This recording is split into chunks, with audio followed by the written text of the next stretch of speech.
Coming your way on the San Francisco 49ers Report, a mailbag where I take all of your questions and comments during our Tuesday live show, in which we go live every single week on Tuesday, 5 o'clock Eastern, 2 o'clock Pacific. A reminder, though, going to be doing a watch party on Sunday against the Carolina Panthers as the 49ers head to the East Coast to take down a down Panthers team. They could end the Matt Rule regime with a dominant win, and I think the 49ers are going to dust the Panthers. Join us for our pregame show, which kicks off at 4:05 p.m. Eastern, 1:05 p.m. Pacific. Can't wait to see all of you.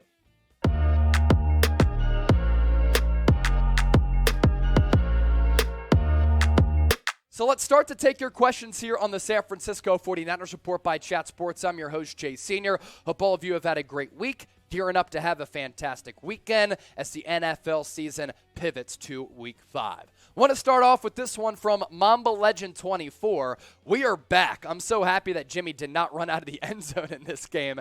Jimmie really did redeem himself in this game, and he certainly played better. He made some really good throws. I thought what was glaring were some of the misses that he made, and I thought that the reads were pretty solid. I just thought that he missed some of those throws. I mean, there was that throw down field where he should have hit, Charlie Warner or Ross Dwelly. He missed Brandon Ayuk on a couple. He missed Debo. He missed Jawan Jennings on that big third down. You complete those types of plays and you complete those types of passes, and the complexion of the game changes, and the 49ers as an offense become a lot more dangerous because those are layups that elite quarterbacks are able to convert upon. But he did play a lot better in this game as compared to last Sunday against the Denver Broncos, where he was an unmitigated disaster. My homie, the real one, Draco. So how crazy you think it'll be with Jimmie and Huff? What's crazy about this Niners defense? They rank statistically number one in a couple of categories. They are the best number one all-around defense in the NFL. That's without Jimmy Ward playing alongside Talanoa Hufanga. And we have to talk about Deshaun Gibson. He signed late in the process during the preseason. He played like one preseason game. Him and Talanoa Hufanga have been two of the highest graded safeties in the NFL throughout the first month. So what I think might happen, they might want to continue to play Gibson, and then they might want to play Jimmy Ward down toward the line of scrimmage a little bit. I'm not sure what DeMeco Ryans is going to do, but reinforcements are on the way. And we didn't even mention Jason Verrett, who's now going to be a backup cornerback. Also, speaking of corners, Deommodore Lenoir. We see you, kid, sticking with Cooper Kupp out of the slot, who broke records last year and was just downright unstoppable. Demo was really, really good against Cooper Kupp. He continues to emerge from that nickel spot. You have him and Samuel Womack. My gosh, this defense, they have so many dogs. Chualor is a real one. How can we stop the Carolina Panthers? Well, Baker Mayfield has been really bad. Really, really bad. From a completion percentage standpoint to him just missing throws. His strength coming out of Oklahoma when he won the Heisman Trophy and almost led Oklahoma to the college football national championship game, if it wasn't for Georgia coming back, was accuracy. Now, a couple of years ago in 2020, when he helped end that Browns playoff drought that went back to the early 90s when Bill Belichick was the coach, he was more accurate that year. He was not accurate last year in 2021. He has lacked that this year. So look for tip passes, look for tip balls, look for the 49ers to continue to disguise some of their blitzes. So they blitzed, I think, 14 times against the Los Angeles Rams, but a lot of those were also disguises where they stacked the box on numerous occasions, and Matthew Stafford was confused. He didn't know if the extra guys were going to come after him or if they were going to fake the blitz and drop back in coverage or run some of those stunts, which led to a couple of sacks. So I think DeMeco Ryans can put together a game plan to really confuse Baker Mayfield. And then also, I think that this offense can get going against a defense that has some good players, but it's just not a very well-coached football team. Speaking of this game, good job by producer Trizzy Trace to cue this one up. Talking about that Panthers game, who you got? SF for the Niners, CAR for the Carolina Panthers. San Francisco nearly touchdown favorites in this game. I do think they win finally in a blowout. BK from the Bay. So knowing that we need a good backup quarterback, who do you think would be a good choice? I think they're going to continue to move with Brock Purdy moving forward. I really do. I think them holding on to Brock Purdy on 53-man roster cutdown day was pretty telling. That tells me that they really like his ability as a backup. They didn't want to expose him to waivers. Otherwise, he probably would have gotten snatched up. I don't want to go after a guy like Cam Newton.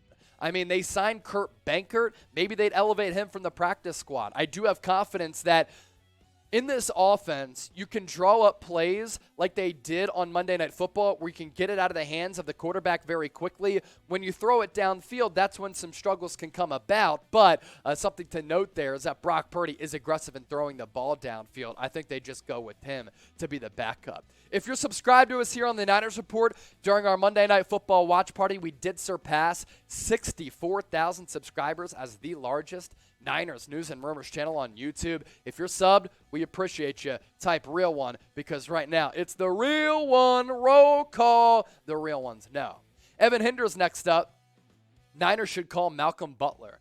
So GM Evan on the prowl once again. And we talked about this last week, Ev. Look, Jason Verrett is coming back. Jason Verrett is a reinforcement for this team in that secondary. And now we're looking at a secondary that's really not even featuring Samuel Womack because of the good play from Diamador Lenore out of the slot. He's really found a home there. And the Niners, as compared to last year, a lot deeper in the secondary as compared to years prior. I don't think they need a player like Malcolm Butler, who 1 is older, 2 is washed, and 3, you don't need him on this roster. So do appreciate that from Evan. John, did Bobby Turner returning help bolster our run game? You know, I'm not sure how much of an influence he's going to have in just a half of week. But I'll tell you this, him and Kyle Shanahan, some of the best developers of running backs that the NFL has seen from a coaching staff in a really long time. I mean, part of it's the system, part of it's the coaching and player development and the identification of the player. But Bobby Turner is legendary with his ability to really develop running backs. Hey, he comes in for a half week, and what do you know? Jeff Wilson pops that 32-yarder. Do you want a free San Francisco 49ers jersey? That's my next question for you. A lot of you watching and listening right now are probably like, what? A free Niners jersey? That's right, a free Niners jersey. We're bringing back the BetUS deal. We sent out hundreds of these jerseys last year to the Niner faithful. Make sure you follow all of these steps, and we'll get you hooked up so that you can be swagged up and swagged out with some fresh Niners gear. Those jerseys, by the way, coming from us, but we get them from Fanatics. This is what you have to do. Chatsports.com/49bet. Then you enter the promo code Niners125. Sign up and deposit $100 or more. Automatically upon doing that, entering that link in that promo code, you get an additional $125 back. So that's $225 to game with.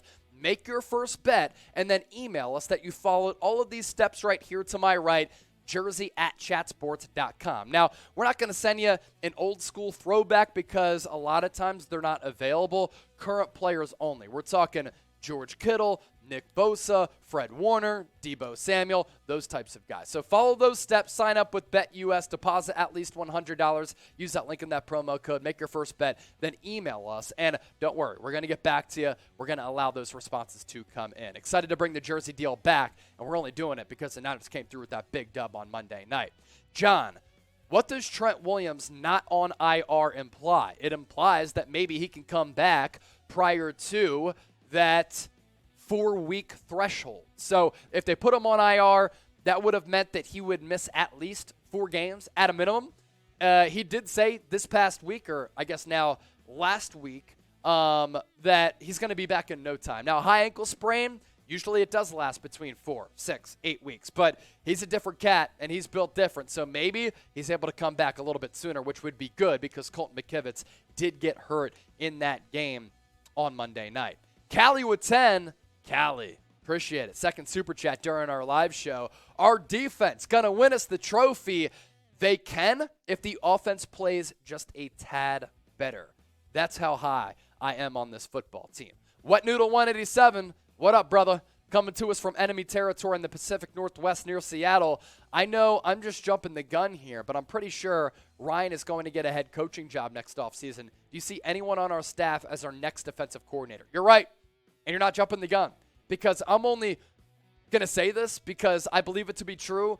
I think DeMeco Ryans is going to be a head coach. I almost guarantee that he's going to be a head coach. Look, he interviewed for the Vikings job last year. He didn't get it and went to Kevin O'Connell. They went offensive guy instead of defensive guy. Now, you are facing an uphill battle if you're a defensive coordinator trying to get a head coaching job in today's NFL, but this guy is really just unique with the way that he calls the game. And he was a great player at Alabama, a great player in the NFL. His resume continues to be more and more impressive by the day with what he did as a player combined with his coaching acumen and coaching intellect. So he's going to be that guy. As for the next DC, maybe it's Chris Kocurek, who no doubt is the best D-line coach in the NFL, but then you'd be taking him away from his position of strength, so we'll see.